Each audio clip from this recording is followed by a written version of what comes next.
परभणीमध्ये doctor Babasaheb आंबेडकरांच्या समोरील संविधानाची विटंबना करून महाराष्ट्र वेठीस धरणारा देशद्रोही आरोपी दत्ता पवार यांनी फाशी घेतल्याचं समजतंय।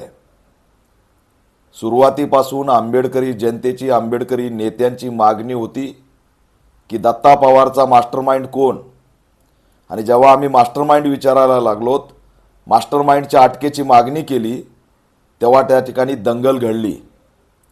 दंगलीचं कारणच आहे की दत्ता पवारचा मास्टरमाइंड कोण। एकीकडे आम्हाला सांगितलं की दत्ता पवार हा मानसिक रोगी आहे, वेडा आहे।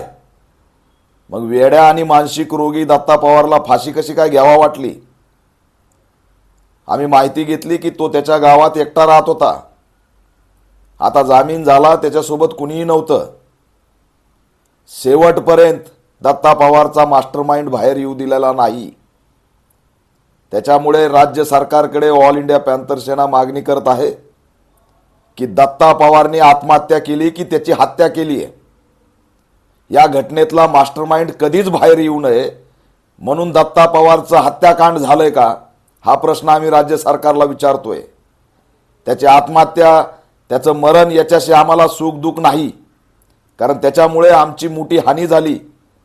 शहीद सोमनाथ सूर्यवंशी असतील, विजय बाबा वाकोडे असतील, यांचा बळी गेला, आया बहिणी तिथं रक्तबंबाळ झाल्यात।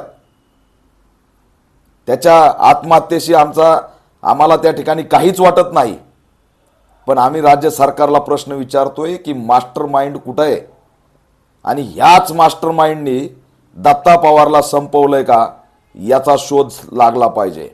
आणि म्हणून सदरील आत्महत्या की हत्या याची SIT, CID, CBI मार्फत चौकशी झाली पाहिजे।